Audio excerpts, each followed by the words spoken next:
Bonjour à tous et bienvenue à Catch Club. Alors donc c'est samedi, il doit être 14 h à peu près quand je poste cette vidéo. Et donc ce soir c'est NXT TakeOver Phoenix. Donc forcément j'étais obligé de vous sortir mes pronostics. Donc pour rappel, NXT TakeOver Phoenix sera diffusé dans la nuit de samedi à dimanche à 2 h du matin heure française sur le WWE Network. Et donc pour info, avant ça, si vous n'avez rien à faire samedi soir ou si vous avez une heure ou deux à tuer dimanche, samedi à 20 h je vais sortir le premier podcast de Catch Club. Donc ce sera un podcast hebdomadaire sur les faits marquants de la semaine, où avec Ian Colby je reviendrai en fait sur tous les événements marquants de la WWE, notamment cette semaine tout ce qui s'est passé à Raw, SmackDown et un petit peu ce qu'on pense du Royal Rumble. Donc cette vidéo sera postée dans quelques heures à 20 h.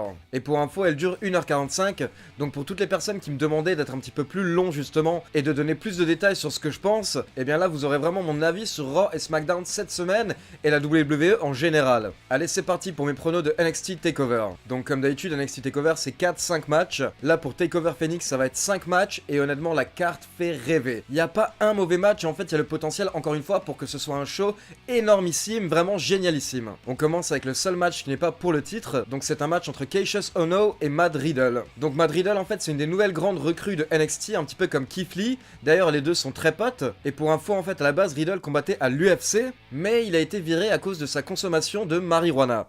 Et donc par la suite en fait il s'est lancé dans le catch, notamment sur les ligues indépendantes, et c'était vraiment devenu une des plus grosses stars du circuit indépendant. On pouvait le voir partout, notamment à la PWG et à la Evolve. Et donc quand il est arrivé, Kassius Ohno en fait a dit qu'il en avait marre de toutes ces nouvelles recrues qui passaient devant lui à chaque fois. Sauf que lors de NXT TakeOver Wargames 2, Matt Riddle a battu Kassius Ohno en 5 secondes environ, et depuis en fait Kassius Ohno n'a pas réussi à prendre sa revanche. Personnellement ces deux lutteurs font partie de mes catcheurs préférés, Matt Riddle forcément beaucoup plus récemment, mais Kassius Ohno je le suis depuis ses débuts. Je veux dire d'abord au début des années 2000 il avait vraiment commencé à être connu, notamment grâce à la IWA Mid-South, et il avait une série de matchs contre CM Punk qui était assez incroyable, dont un match ultra violent. À cette époque-là d'ailleurs il était tout maigrichon, il avait son t-shirt avec Chris Hero, donc CH c'était son nom de l'époque, dans la forme et les couleurs du logo de Superman en fait. Et par la suite donc il a un petit peu catché au Mexique, en Europe, et ça lui a permis en fait d'améliorer son arsenal de prises. Puis il a formé les Kings of Wrestling, notamment avec Cesaro, qui s'appelait Claudio Castagnoli à l'époque sur le réseau indépendant.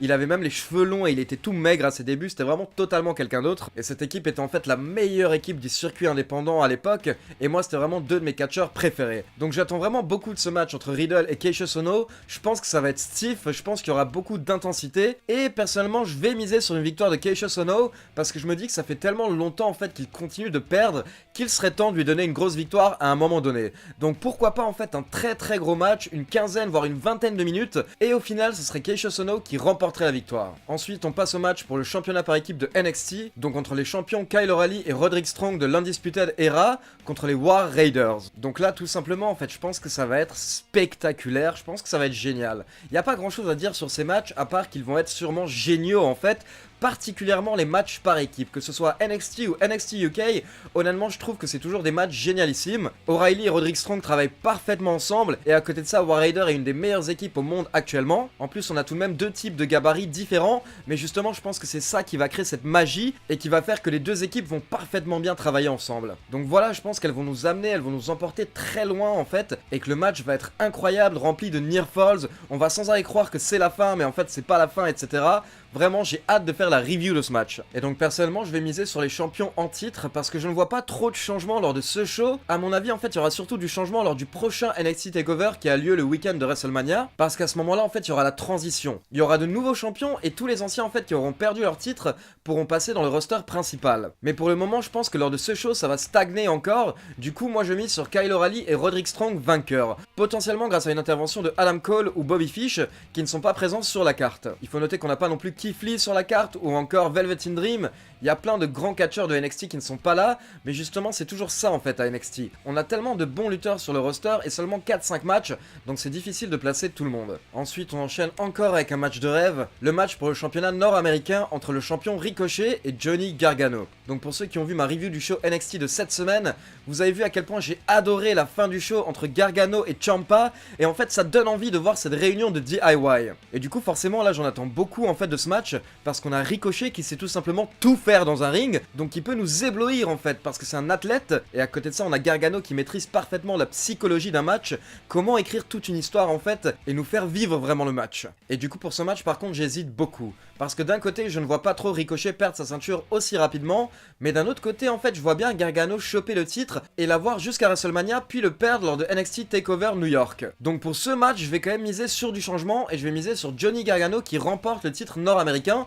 Je me dis que ça pourrait être bien de terminer la soirée avec Ciampa et Gargano tous les deux champions. Et j'ai vraiment hâte de voir ce que Ricochet nous réserve pour ce NXT TakeOver.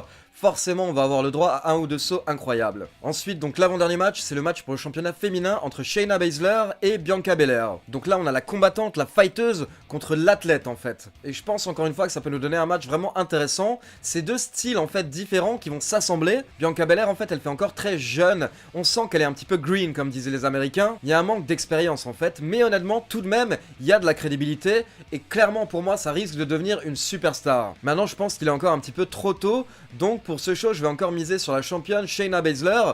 Peut-être grâce à une intervention des Four Horsewomen, donc soit Jessamine Duke, soit Marina Shafir, soit les deux même forcément. Mais à mon avis on risque de voir Baszler conserver son titre, encore une fois jusqu'à WrestleMania. Pour le moment elle domine largement NXT, donc je ne vois pas pourquoi on lui enlèverait le titre. Maintenant je serais curieux de voir tout de même si la WWE va oser utiliser certaines de ses catcheuses de NXT lors du Royal Rumble féminin le lendemain. Et d'ailleurs pareil pour les catcheurs masculins, j'aimerais bien par exemple voir un Velveteen Dream débarquer lors du Royal Rumble, je pense qu'il aurait une pop énorme.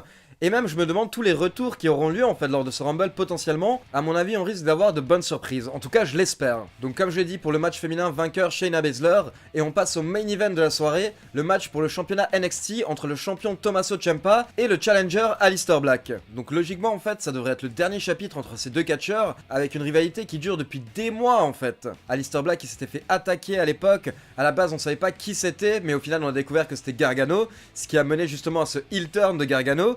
Et depuis donc Aleister Black veut récupérer son titre de champion NXT. À côté de ça on a Tommaso Ciampa qui est vraiment crédible en fait comme champion heel. Honnêtement c'est pas le mec le plus imposant physiquement, c'est pas le mec le plus grand, mais en fait il a tellement une gueule de heel, il a tellement une gueule qui veut se battre pour ce championnat, qui tient à ce championnat et qui est fier d'être champion, que vraiment il est crédible. Maintenant moi comme je vous l'ai dit juste avant par rapport au match entre Gargano et Ricochet, en fait j'aimerais vraiment qu'à la fin de ce show on ait DIY, Gargano et Ciampa qui se réunissent et qui soient champions tous les deux. Donc forcément en fait moi je verrais bien une fin de match où Ciampa est en train de galérer, on pense que Aleister Black va remporter le match, mais peut-être qu'à ce moment là en fait l'arbitre est sonné, il est dans un coin parce qu'il avait reçu un coup auparavant, et du coup on aurait Gargano qui interviendrait, il hésiterait en fait longuement entre attaquer Black ou alors attaquer Ciampa, mais finalement en fait il attaquerait Black, et du coup on aurait la réunion de DIY, mais imaginez-vous la réaction de la foule à ce moment là en fait, ce serait tout simplement génial, ce serait une des plus grosses pop de 2019.